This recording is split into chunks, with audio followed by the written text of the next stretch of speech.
स्वागत है आप सभी का। आप लोग देख रहे हैं बुद्धास टीचिंग चैनल और हम यहाँ महाकारुणिक तथागत बुद्धा और उनके शिक्षाओं के विषय में चर्चा करते हैं।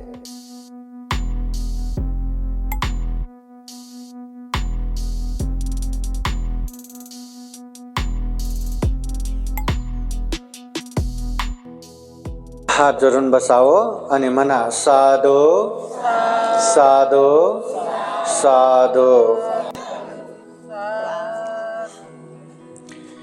समन्ता चक्रवालेषु अत्र गच्छन्तु देवता सदमं मुनिराजा शृण्वन्तु सगमोखदं धम्मश्रवणकालो अयं वदन्ता धम्मश्रवणकालो अयं वदन्ता धम्मश्रवणकालो अयं वदन्ता। नमो तस्स भगवतो अरहतो सम्मा सम्बुद्दस्स। नमो तस्स भगवतो अरहतो सम्मा सम्बुद्दस्स। नमो तस्स भगवतो अरहतो सम्मा सम्बुद्दस्स। महाकारुणिक तथागत भगवान बुद्ध को त्रिवार वंदना। महाकारुणिक तथागत बुद्ध द्वारा देशित सुआख्यात धम्म को त्रिवार वंदना। महाकारुणिक तथागत बुद्ध के आर्य श्रावक सुप्रतिपन्न संघ को त्रिवार वंदना। परम पूजनीय बोधिसत्व डॉक्टर बाबा साहब अम्बेडकर आज के विशेष 14वां अखिल भारतीय बौद्ध धम्म परिषद में उपस्थित पूजनीय भिक्षु संघ में ज्येष्ठ पूजनीय प्रोफेसर डॉक्टर खेमनमो महाथेरो भंते जी, पूजनीय भिक्षु अनिरुद्ध थेरो, पूजनीय भिक्षु धम्मशील थेरो, पूजनीय भंते उपाली बोधि, पूजनीय भंते संघरत्न प्रमुख, यहाँ उपस्थित संपूर्ण श्रद्धा संपन्न बुद्धि संपन्न उपासक उपासिकाएं। महाकारुणिक तथागत भगवान बुद्ध होने के बाद बहुजन हिताय बहुजन सुखाय के लिए गांव नगर जनपद देश देशांतर निरंतर चारिका करते हुए धम्म का प्रचार प्रसार करते हैं और तथागत बुद्ध निरंतर लोगों के हित कल्याण के लिए उपदेश देते रहते हैं। तथागत बुद्ध के उपदेश सुन के ढेर सारे लोगों ने ज्ञान प्राप्त किए। कितने कितने भिक्षु बने, भिक्षुनी बने, उपासक बने, उपासिका बने, कितने कितने दुख मुक्ति के मार्ग फल, श्रोतापति फल, सकिदागामी फल, अनागामी फल, अरहत फल भी प्राप्त किए। तथागत बुद्ध निरंतर भिक्षु भिक्षुनी उपासक उपासिकाओं को उपदेश देते रहते हैं। एक समय महाकारुणिक तथागत बुद्ध भिक्षु भिक्षुनी उपासक उपासिकाओं को उपदेश दे रहे थे। ऐसे में एक भिक्षु वहाँ खड़े होते हैं और तथागत बुद्ध से पूछते हैं कि भगवान ये लोग शाश्वत है क्या? या ये लोग अशाश्वत है क्या, ये लोग अंतवान है क्या, ये लोग अनंतवान है क्या, जीव और शरीर वही है क्या, या जीव अलग शरीर अलग है क्या, तथागत बुद्ध महापरिनिर्वाण के बाद नहीं रहेंगे क्या, तथागत बुद्ध होते हैं क्या, नहीं होते हैं क्या, या होगा भी नहीं होगा भी। इस तरह अनेक तरह से बुद्ध को प्रश्न करते हैं। देखिए, एक भिक्षु भगवान बुद्ध से प्रश्न करते हैं, हम कभी भी बातें करने लगते हैं, कभी भी चर्चा करने लगते हैं, तो सबसे पहला ख्याल हम ये रखते हैं कि कम से कम हमें असत्य नहीं बोलना, झूठ नहीं बोलना। कम से कम जितने भी निंदा चर्चा हो ऐसी बातें नहीं करना, लोगों को चुगली नहीं करना, लोगों को गाली गलौज की शब्द नहीं बोलना, कड़ा अपशब्द नहीं बोलना, पाप नहीं बोलना, ये सोचते हैं। मगर जब कोई बातें वह पाप से संबंध नहीं है, वो बातें पाप नहीं है, और फिर भी ऐसी बातें करने को गए, तो तथागत बुद्ध ऐसे चीजों में मौन रहते हैं, जवाब नहीं देते, उसका वाद विवाद करके नहीं बैठते, चर्चा करके नहीं बैठते, उसका जवाब देके नहीं बैठते। बौद्ध जगत में, बौद्ध वाङ्मय में ऐसे 10 प्रकार के विषय है जिस विषय में तथागत बुद्ध कहते हैं इन विषय में बात ही नहीं करना चाहिए, ये बात करके कोई फायदा होने ही वाला नहीं है, दूर दूर तक दुख मुक्ति से संबंध ही नहीं है। इसलिए ऐसे चीजों में मौन रहना चाहिए, शांत रहना चाहिए, वाद विवाद करके नहीं बैठना चाहिए। तो बौद्ध जगत में इसको अव्याकृत धम्म कहते हैं। 10 अव्याकृत धम्म जिसके विषय में हमें चर्चा करके नहीं बैठना। तो आज यही 10 अव्याकृत के विषय में थोड़ा सा हम चर्चा करते हैं।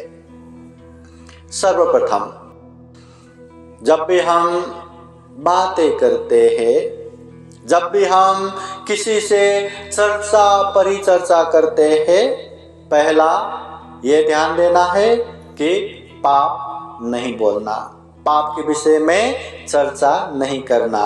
मतलब जो बातें करने से हमें भी पाप होता है, अपनों को भी पाप होता है, या हम बात कर रहे हैं हमें पाप हो रहा है और सामने वाले को भी पाप हो रहा है, ऐसी बातें बिल्कुल नहीं करना। सीधा सीधा झूठ बोला पाप लगेगा, चुगली करेगा पाप लगेगा, निंदा चर्चा करेगा पाप लगेगा, द्वेष दुराभावना से दूसरों को गाली गलौज देगा पाप लगेगा। ऐसी बातें हमें करना ही नहीं।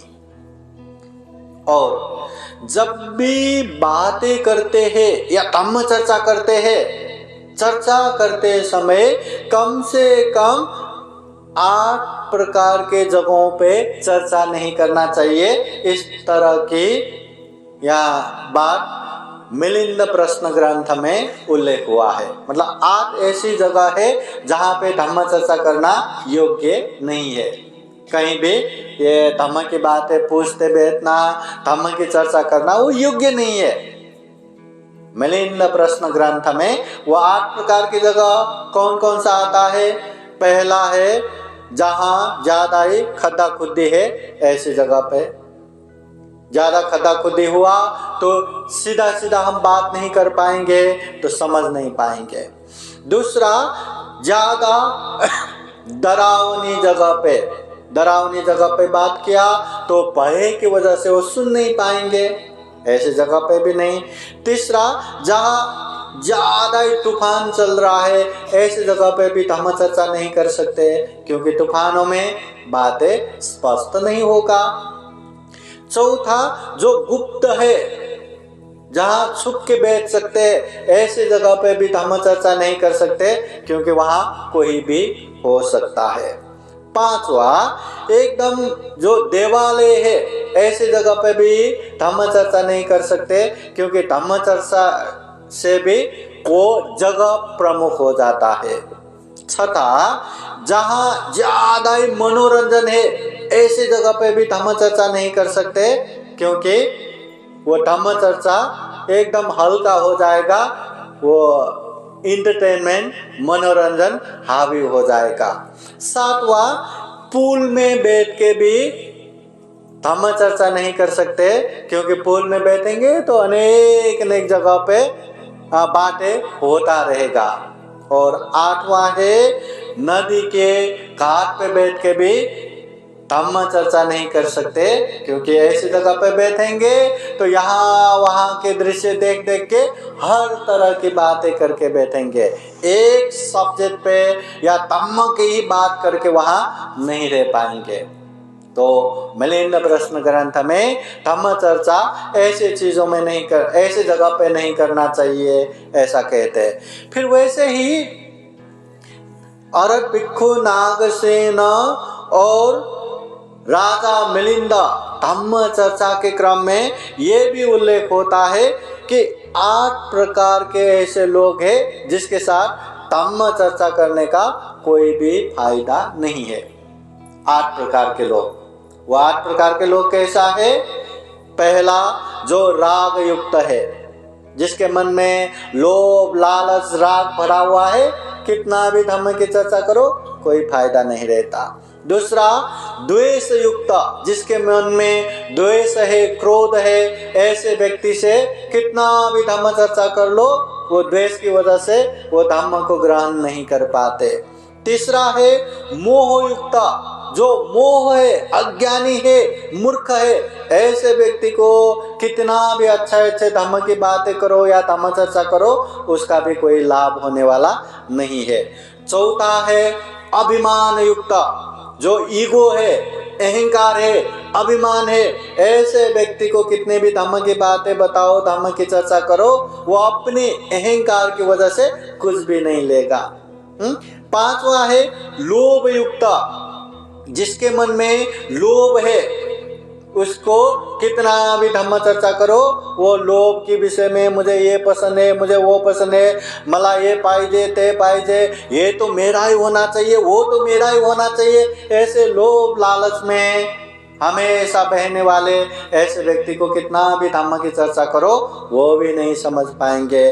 छठा है आलस्य युक्त, जो व्यक्ति आलस से भरा हुआ है, हमेशा अत नहीं नंतर करो, या अभी नहीं बाद में करेंगे, अभी बहुत ठंडी है, या अभी बहुत गर्म है, अभी नहीं बाद में करेंगे, अरे अभी तो खाना खाया, बाद में करेंगे, नहीं अभी तो मैंने खाना ही नहीं खाया, बाद में करेंगे, अभी तो बहुत समय है ना, बाद में करेंगे, फिर बाद में बोलेंगे नहीं अभी तो समय निकल गया, बाद में करेंगे।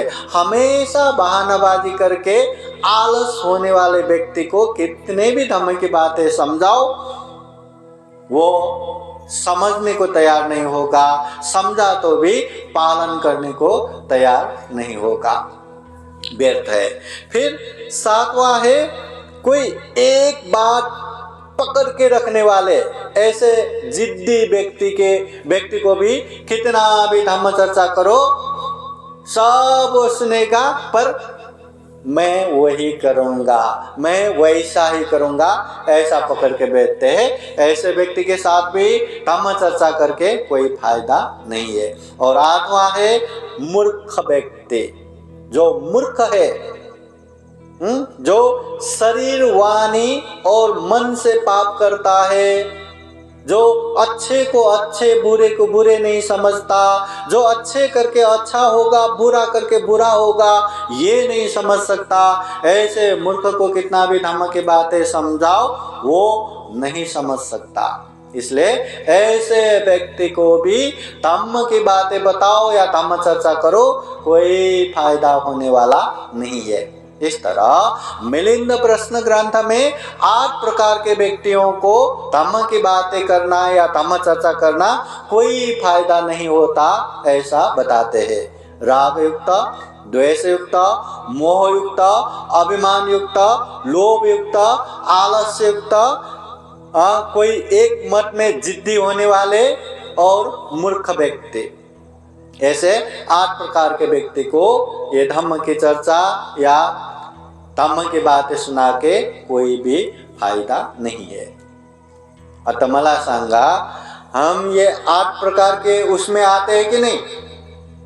हाँ, राग है, द्वेष है, मोह है, अभिमान है, आलस है। देखो, सब में थोड़ा थोड़ा होना बड़ी बात नहीं है, हम वही क्लेश युक्त ही है। इसलिए तो दुख मुक्ति होने के लिए धम्म की बातें सुनना है, समझना है, अभ्यास करने की कोशिश करना है, करते रहना है। मगर जब धम्म की बातें सुनेंगे या जब धम्म की चर्चा करेंगे, वो सारा चीज अलग होना चाहिए। धम्म की बातें जब सुनेंगे, धम्म की चर्चा करेंगे, आप लोगों का मन चंचल रहा, यहाँ वहां भागते रहा, तो आप लोगों का शरीर यहाँ रहेगा, कानों में लगता है कोई शब्द आ रहा है, पर समझ कुछ भी नहीं पाएंगे। इसलिए एकाग्र होना चाहिए, ध्यान चित्त होना चाहिए, मन में ज्यादा राग द्वेष मोह ऐसा क्लेश भी नहीं आना चाहिए। यहाँ धम्म देशना सुन रहा है और मन में ऐसे ऐसे राग चित्त उत्पन्न हो रहा है, द्वेष चित्त उत्पन्न हो रहा है, अनेक अनेक क्लेश उत्पन्न हो रहा है, कुछ भी धम्म की बातें नहीं ले पाएंगे। इसलिए ऐसा क्लेश मुक्त भी होना चाहिए और पूर्वाग्रह रहित भी होना चाहिए। मतलब मन में एक ही बात को पकड़ के जिद्दी नहीं होना चाहिए कि भंते लोग आते हैं, बताते हैं, वो भंते लोगों का काम है, अभी हमें भी जाना है, सुनना है, ये हमारा काम है। सुनूंगा, सब बैठूंगा, प्रोग्राम में रहूंगा, पर जो करना है, जो मुझे पता है, मैं वही करूंगा, नया कुछ नहीं करूंगा। ऐसा समझ के आप लोग यहाँ आएंगे तो कुछ भी धम्म की बातें न सुन पाएंगे, न ग्रहण कर पाएंगे, न व्यवहार में पालन कर पाएंगे, संभव ही नहीं। इसलिए ऐसे पूर्वाग्रह छोड़ के एकदम खाली होके आना चाहिए कि पूजनीय भिक्षु संघ दूर दूर से आए हैं, हमें वो धम्म की बातें सुनना है। वो धम्म की बातें जो महाकारुणिक तथागत बुद्ध होने के बाद जीवन भर लोगों के हित और कल्याण के लिए उपदेश देखे गए, वो धम्म की बात जो परम पूजनीय बोधिसत्व डॉक्टर बाबा साहब अम्बेडकर ने सारे धम्म को देखने के बाद सबसे अच्छा, सबसे वैज्ञानिक, सबसे मानवतावादी धम्म करके खुद ने वो धम्म दीक्षा लेके जो अपनों को दीक्षा दिया, वो धम्म की बात है। तो इसलिए ये धम्म को एकदम एकाग्र चित्त होके, पूर्वाग्रह रहित होके और क्लेश मुक्त होके श्रद्धा चित्त से सुनना चाहिए। मन में विश्वास होना चाहिए कि ये धम्म देशना सुनने से हमारा कल्याण होगा, मेरा भी कल्याण होगा, मेरे अपनों का भी कल्याण होगा। वो श्रद्धा चित्त, वो विश्वास से धम्म देशना सुनना चाहिए, तब जाके वो धम्म देशना को हम ज्यादा से ज्यादा ग्रहण कर पाएंगे, सुन पाएंगे, समझ पाएंगे। और एक बात, महाकारुणिक तथागत बुद्ध कहते हैं, कोई भी बात हो, कितना भी पहले से चले आए हो, धम्म ग्रंथ में ही उल्लेख हो या बड़े बड़े धम्म गुरु ने ही कहा हो, तर्क सम्मत हो, न्याय संगत हो, कुछ भी हो, आंख बंद करके स्वीकार करना नहीं है। स्वयं तथागत बुद्ध भी कहते हैं, मैं या बुद्ध ने कहा है करके भी आंख बंद करके स्वीकार मत करो। क्योंकि हम इंसान है, हमें विवेक बुद्धि है, हमें चिंतन मनन करने की शक्ति है, हमें प्रज्ञा है, हर चीज को अच्छा बुरा, योग्य अयोग्य, कुशल अकुशल, पाप धर्म हम अच्छे से समझ सकते हैं। और इतना ही नहीं, जितने भी पाप है अकुशल है उससे दूर रह सकते हैं, और जितने भी कुशल है धर्म है उसमें हम आगे बढ़ सकते हैं। इसलिए हम इंसान है। इसलिए ये धम्म को हमें अच्छे से सुनना है, समझना है, पर आंख बंद करके साधु साधु करके आंख बंद करके उसको स्वीकार करना नहीं है। एक पंछी राजहंस भी, उसको कितना भी एक बर्तन में पानी और दूध मिला के दो, जब वो पिएगा तो सारे दूध पिएगा, सारा पानी एक तरफ फेंक देगा। उसी तरह हम इंसान है, प्रज्ञावान है, विवेकवान है, चिंतन मनन की शक्ति क्षमता है हमें। इसलिए सारे धम्मों को हमें सुनना है, समझना है, और जो अच्छा लगे उसको ही पालन करना है। तथागत बुद्ध भी यही कहते हैं, सुना था, तारे था, चरा था धम्म। ये धम्म ही ऐसा है, सबसे पहले सुनो, धारण करो, चिंतन मनन करो, और अच्छा लगा तो ही उसे पालन करो। अच्छा नहीं लगा या नहीं समझ में आया तो उसको एक कोने में रखो, पर जो समझ में आए उसे पालन करो। ऐसा मत करो कि बहुत अच्छा भी है, ये अच्छा पालन भी करना चाहिए, पालन करेंगे तो मेरा भी कल्याण होगा, मेरे अपनों का भी कल्याण होगा। खूब अच्छे से समझ में आया, पर पालन अभी नहीं, बाद में करेंगे, या बुढ़ापे में करेंगे, या जब मैं रिटायर हो जाऊंगा तब करेंगे, या जब मेरे पास कुछ भी काम नहीं रहेगा तब करेंगे करके बाद में करके नहीं रखना चाहिए। अच्छा लगा ना, तुरंत करो, आज से करो, अभी से करो। हाँ, हिंसा करना पाप है ना, अभी से छोड़ो। चोरी करना पाप है ना, अभी से छोड़ो। बेविचार करना पाप है ना, अभी से छोड़ो। झूठ बोलना पाप है ना, अभी से छोड़ो। नशा पता सेवन करना पाप है ना, अभी से छोड़ो। ऐसा नहीं कि ये पाप है, पता चला कि इससे दूर भी रहना चाहिए, पता चला मगर अभी नहीं, मैं अगले बर्थडे से करूँगा या मैं बुढ़ापे से करूँगा, ऐसा बोलने की जरूरत है क्या? नहीं, पाप है, छोड़ो। दान देना पुण्य है, पालन करो। शील पालन करना अच्छी बात है, पालन करो। ध्यान भावना करना अच्छी बात है, पालन करो। जो अच्छी बात है पालन करो, जो बुरी बात है उसे छोड़ते जाओ। ऐसा मत कहो कि अच्छी तो है पर मैं बाद में करूँगा। जितना धम्म की बात है हमें समझ में आता है, तुरंत हमें करना चाहिए। अभी बात यह है कि कोई व्यक्ति महाकारुणिक तथागत बुद्ध के पास आए और मन में ढेर सारा प्रश्न लेके आए, तो तथागत बुद्ध उनको समझाएगा कि नहीं? तथागत बुद्ध उनको बताएगा कि नहीं? और तथागत बुद्ध तो सर्वज्ञ है, तीनों लोकों की सारी बातें जानते हैं, वो सम्यक संबुद्ध है। सारी बातें तथागत बुद्ध को पता है, और तथागत बुद्ध में परचित्त ज्ञाता ज्ञान है कि सामने वालों के मन में क्या चल रहा है वो भी जानते हैं। अगर ऐसी बात है तो कोई उपासक आए और बुद्ध से पूछे और बुद्ध जवाब न दे, ऐसा भी हो सकता है क्या? क्या हम कल्पना कर सकते? नहीं ना। बुद्ध उनको समझाएगा, बुद्ध उनको बताएगा, उनके हित कल्याण के लिए कुछ न कुछ तो बात बोलेंगे ना। मगर ये जो 10 अव्याकृत की बात हम जो कर रहे हैं, कोई भी आके बुद्ध से वो प्रश्न किया तो तथागत बुद्ध मौन रहते हैं। उसको वाद विवाद करके उसको जवाब दे के ऐसा नहीं बोलते। एक ऐसा भी घटना हुआ कि तथागत बुद्ध के पास आके कोई उपासक प्रश्न करते हैं, पूछने आते हैं कि भगवान मुझे धम्म देशना सुनना है, आप मुझे धम्म देशना दीजिए। तथागत बुद्ध उनको देखते और कहते हैं अभी नहीं, बाद में सुनाऊंगा। ठीक है, वो चला जाता है। बाद में फिर आते, फिर कहते भगवान मुझे धम्म देशना सुनना है। तथागत बुद्ध उनको देखते हैं, फिर कहते आज नहीं, कल सुनाऊंगा। ठीक है, चला जाता है। कल फिर आता है, फिर भगवान बुद्ध को कहते हैं कि भगवान मुझे धम्म देशना सुनना है। ऐसे बार बार बुद्ध आज नहीं, कल, अभी नहीं, बाद में, ऐसा कहता रहा।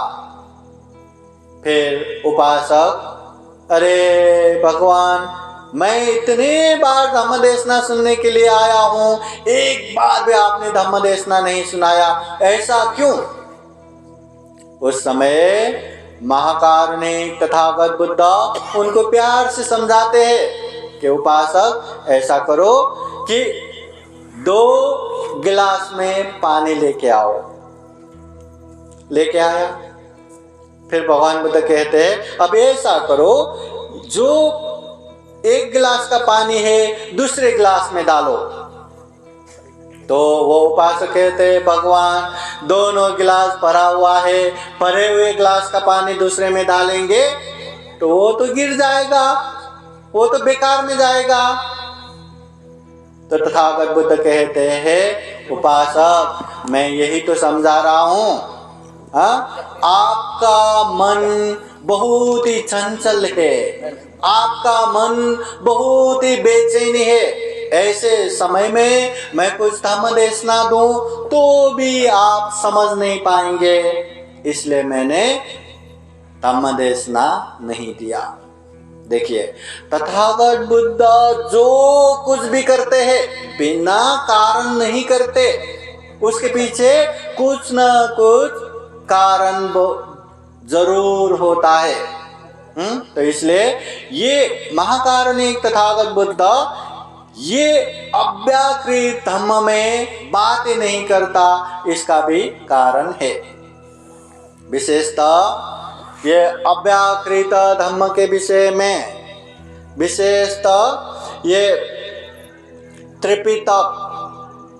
त्रिपिटक ग्रंथ जो महाकारुणिक तथागत बुद्ध ने जीवन भर गांव नगर जनपद देश देशांतर चारिका करते हुए धम्म का उपदेश दिया, वो सारे उपदेशों को एक ही जगह संग्रह करके जो ग्रंथ बनाया है उसे त्रिपिटक कहते हैं। त्रिपिटक में सुत्त पिटक, विनय पिटक, अभिधम्म पिटक 3 ग्रंथ है। सुत्त पिटक में भी विशेषतः 5 निकाय ग्रंथ है। दीघ निकाय, मध्यम निकाय, संयुक्त निकाय, अंगुत्तर निकाय, खुदक निकाय। तो इसमें से भी विशेषतः ये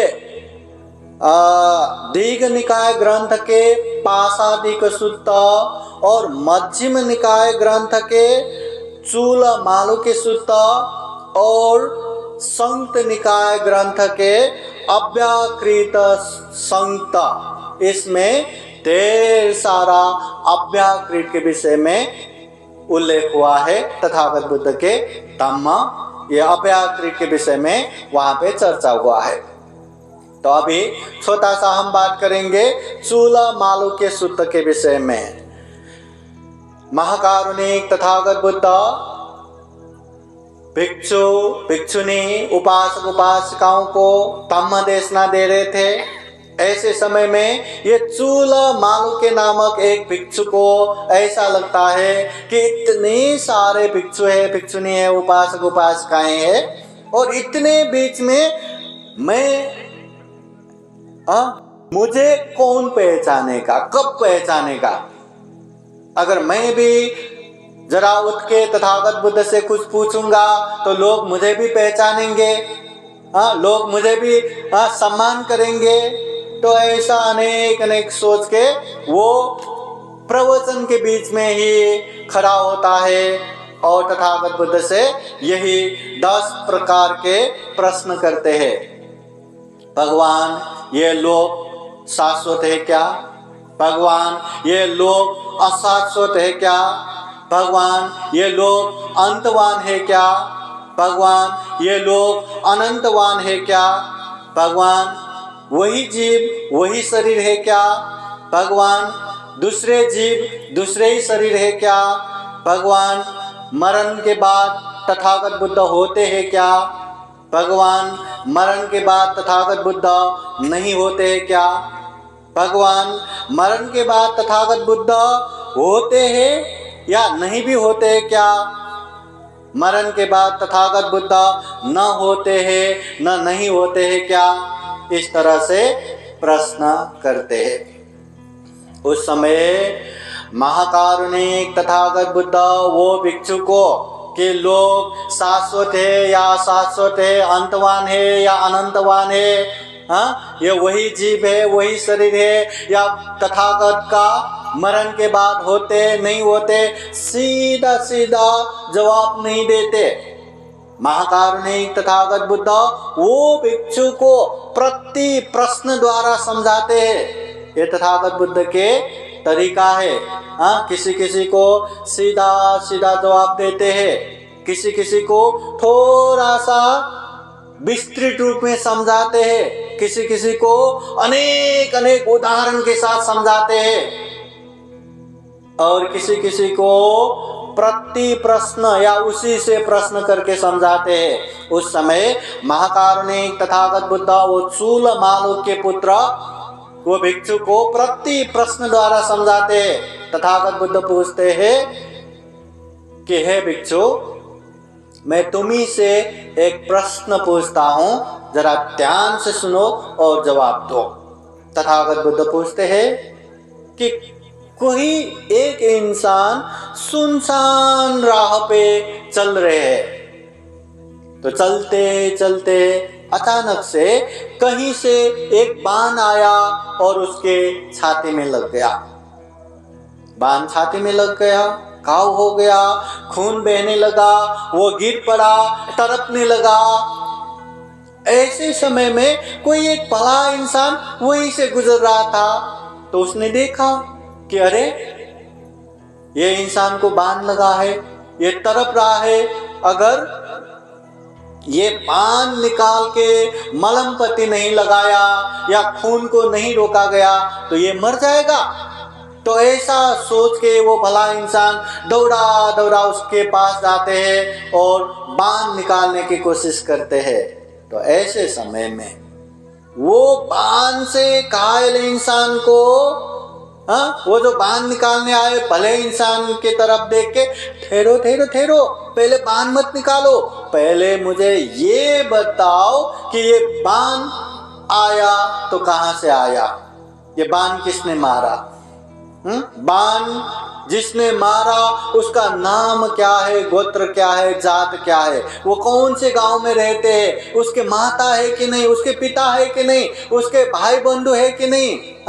ऐसे अनेक अनेक प्रश्न करते रहना चाहिए या पहले बाण निकालना चाहिए।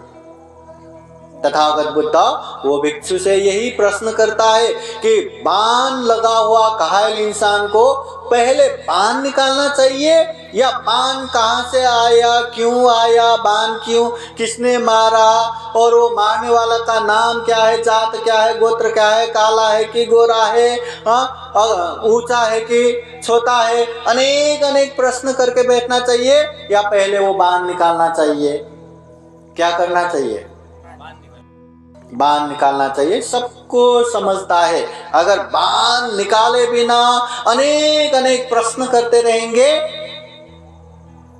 वो मर जाएगा, मगर प्रश्न खत्म नहीं होगा।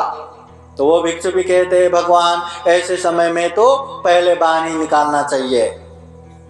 तथागत बुद्ध भी कहते हैं इसी तरह जरा जीर्ण रूपी आग जल रहा है, न चाहते हुए भी हम बुढ़ापे की तरफ जा रहे, न चाहते हुए भी हम मृत्यु की तरफ जा रहे, न चाहते हुए भी हम बुढ़ापा, बीमार और मृत्यु के नजदीक नजदीक नजदीक नजदीक जा रहे। ऐसे जीवन में अगर ये संसार नित्य है कि अनित्य है, अंतवान है कि अनंतवान है, वही जीव है, वही शरीर है या अलग जीव है, अलग शरीर है? तथागत मरण के बाद होते हैं क्या, नहीं होते हैं क्या, होते भी है नहीं होते भी है क्या? ऐसा अनेक अनेक प्रश्न करते रहेंगे ना, ये जीवन खत्म हो जाएगा मगर वो प्रश्न खत्म नहीं होगा। और तथागत बुद्ध कहते हैं अगर मान लिया जाए वो प्रश्न का जवाब भी मिल गया, लोग शाश्वत है या लोग अशाश्वत है, क्या हुआ? हमारे जीवन में जो दुख तकलीफ है वो दुख तकलीफ से हम मुक्त हो जाएंगे क्या? जीवन में जो दुख चक्र है वो दुख चक्र से हम अलग हो पाएंगे क्या?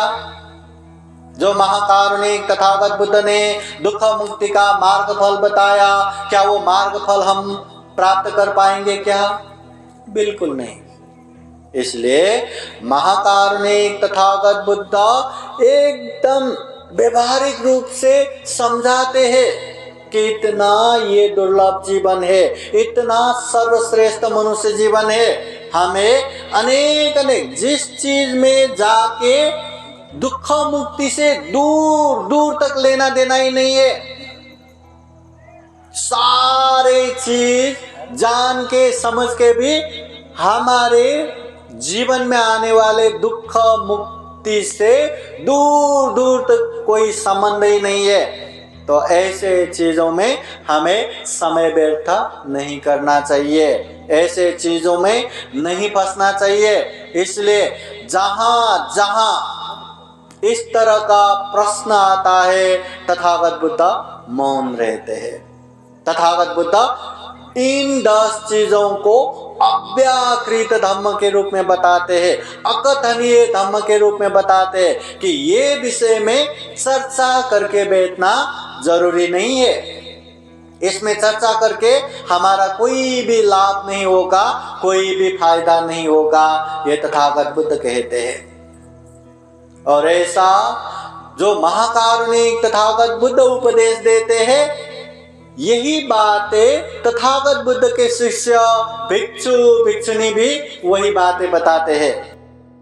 एक बार कौशल देश के राजा प्रसेनजित, वो प्रसेनजित जाके खेमा भिक्षुनी से पूछते हैं कि ये लोग शाश्वत है क्या? खेमा भिक्षुनी कहते हैं ये लोग शाश्वत है, ऐसा तथागत बुद्ध ने नहीं बताया। क्या ये लोग अशाश्वत है क्या?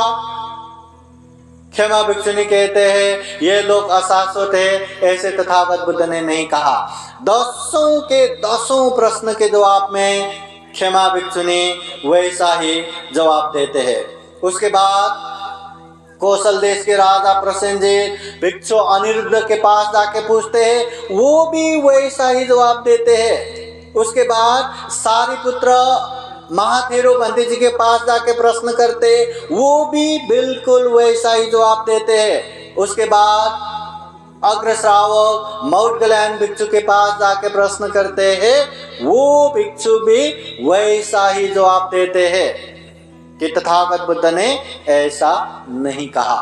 मतलब अपना अपना बुद्धि और प्रज्ञा से उसका व्याख्या करके नहीं बैठते, उसके विषय में चर्चा करके नहीं बैठते।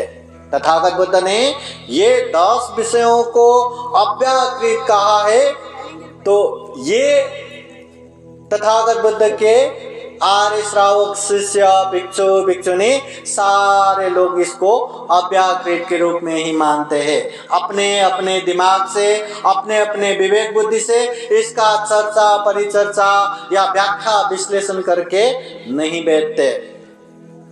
तो इस तरह ये विशेषतः त्रिपिटक ग्रंथ के सुत्त पिटक अंतर्गत संयुक्त निकाय के जो ये अव्याकृत संयुक्त है, उसमें जो 11 सूत्र आता है, तो सारे के सारे सूत्रों में यही अव्याकृत धम्म के विषय में बुद्ध उपदेश उल्लेख हुआ है। और विशेषतः यह अव्याकृत क्यों है? खेमा महारानी से जब कौशल देश के राजा पूछते हैं तो खेमा महारानी इस तरह भी समझाते हैं कि महाराज, आपके दरबार में बहुत सारे विद्वान रहेंगे ही ना। राजा कहते हैं हाँ बहुत सारे विद्वान है। तो वो क्षमा भिक्षुनी पूछती है अगर इतने विद्वान पंडित आपके दरबार में है तो कोई ऐसे गणितज्ञ या सांख्यज्ञ या ऐसे पंडित विद्वान कोई है क्या जो कहे कि महासमुद्र इतने तह के है या 100 तह के है या 1000 तह के है या लाखों तह के है, ऐसे बताने वाले कोई विद्वान पंडित है क्या? राजा कहते हैं ऐसा तो कोई होता नहीं, ऐसे विशाल समुद्र को नापने वाला यहाँ कौन होगा? कोई नहीं है। जिस तरह ये समुद्र, ये विशाल समुद्र महान है, ये विशाल समुद्र गंभीर है, ये विशाल समुद्र दुष्परिग्रह या सीमा से रहित है, उसी तरह यह अव्याकृत धम्म का भी मतलब अव्याकृत, ये अकथनीय है। ये बातें जितना भी बातें करो उसका कोई भी परिणाम निकलता नहीं, या ये विषय में जितना भी बातें करो दूर दूर तक हमारे जीवन में आने वाले दुख कष्ट से लेना देना नहीं है। कितना भी ये विषय में जान लो समझ लो फिर भी जीवन में आने वाले दुख से मुक्ति नहीं होता।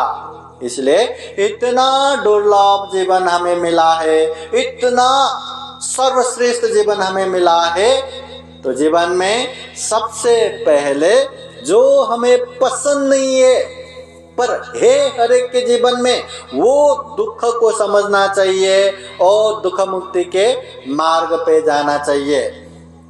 एक समय तथागत बुद्ध से पूछते हैं लोग कि भगवान कौन सा धम्म श्रेष्ठ है, कौन सा धम्म उत्तम है। उस समय तथागत बुद्ध कहते हैं अमुक धम्म श्रेष्ठ है, अमुक धम्म उत्तम है, इसमें मत जाओ। जो धम्म दो चीजें बताते हैं, दो चीजें सिखाते हैं, वही धम्म श्रेष्ठ है, वही धम्म उत्तम है। वो दो चीजें क्या? तथागत बुद्ध कहते हैं दुख और दुख मुक्ति। जो धम्म दुख के विषय में भी अच्छे से बताते हैं, सिखाते हैं, और दुखों से मुक्त होने की बातें भी अच्छे से बताते हैं, सिखाते हैं, वही धम्म श्रेष्ठ है, वही धम्म उत्तम है। तो जीवन में ढेर सारा दुख है, जो दुख हमें बिल्कुल भी पसंद नहीं आता, तो तथागत बुद्ध कहते हैं सबसे पहले वो दुख को समझो, वो दुख के कारण जड़ तक जाके समझो और वो कारण को खत्म करो। ये दुर्लभ जीवन सही रूप में दुख मुक्ति के मार्ग पे जाएंगे तो ही ये जीवन का सार्थकता है। ये जीवन संसार कब अंत होगा, ये संसार अनंत है क्या, मरण के बाद तथागत बुद्ध रहेगा नहीं रहेगा, जीव और शरीर वही है क्या, अलग है क्या, ऐसी बातें करके या ऐसे बातों के पीछे लग के हमारे जीवन में आने वाले दुखों से हम मुक्त नहीं हो सकते। ये महाकारुणिक तथागत बुद्ध के उपदेश है। इसलिए महाकारुणिक तथागत बुद्ध के पास कोई भी आके इस तरह के अव्याकृत धम्म के विषय में पूछने के लिए आते तो तथागत बुद्ध बिल्कुल मौन रहते। और तथागत बुद्ध ही क्या, तथागत बुद्ध के आर्य श्रावक संग या अग्र श्रावक सारिपुत्र मौट कल्याण हो, अग्र श्राविका ये उत्पल वर्णा, ये पताचारा हो, है ना, कोई भी भिक्षु भिक्षुनी सारे के सारे ऐसे चीजों में मौन ही रहते हैं। मौन इसलिए भी रहते हैं क्योंकि ये बातें करके हमें कोई भी फायदा होने वाला नहीं है, कोई भी लाभ होने वाला नहीं है। जीवन में आने वाले अनेक अनेक दुख पीड़ा शोक संताप से मुक्त होने वाला नहीं है। महाकारुणिक तथागत बुद्ध एक समय नख में थोड़ा सा धूल लेके पूछते भिक्षुओं को, भिक्षुओं बताओ मेरे नख में ज्यादा धूल है या पृथ्वी में ज्यादा धूल है? उस समय भिक्षु लोग कहते हैं भगवान आपके नख में तो क्या धूल है, सारा पृथ्वी धूल ही धूल से भरा पड़ा है।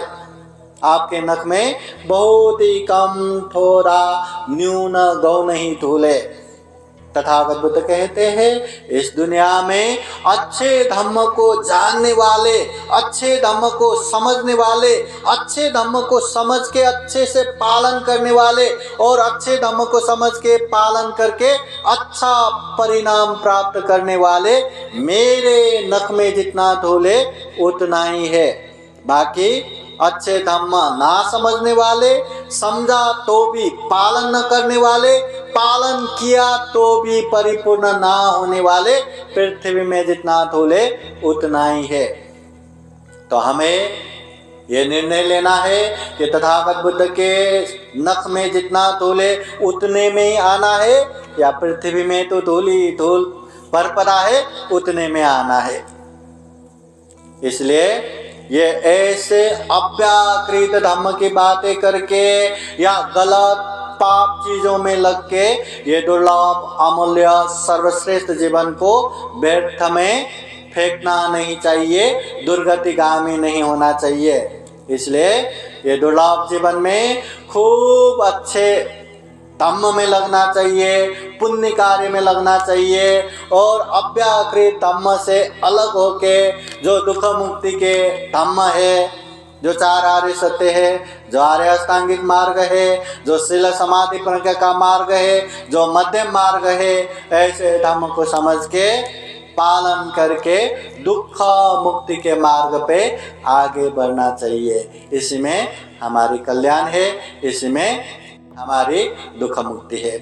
तो उपासक उपासिकाएं हम भी जीवन में खूब सारा बुद्धवाणी सुन सके, समझ सके, अच्छे धम्म को पालन कर सके और दुख मुक्ति के मार्ग पे निरंतर आगे बढ़ सके। जीवन में खूब खूब सुख हो, शांति हो, मंगल हो, कल्याण हो। बुद्ध धम्म संघ का आशीर्वाद हमेशा हमेशा आप लोगों के जीवन में रहे, ऐसी कामना करते हुए यह अव्याकृत धम्म से संबंधित ये धम्म देशना यहीं समापन करते हैं। सबका मंगल हो, सबका कल्याण हो।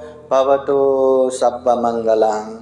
साधु साधु साधु साधु साधु साधु। बुद्धं नमामि, बुद्ध को नमन करता हूँ। धम्मं नमामि, धम्म को नमन करता हूँ। संघं नमामि, संघ को नमन करता हूँ।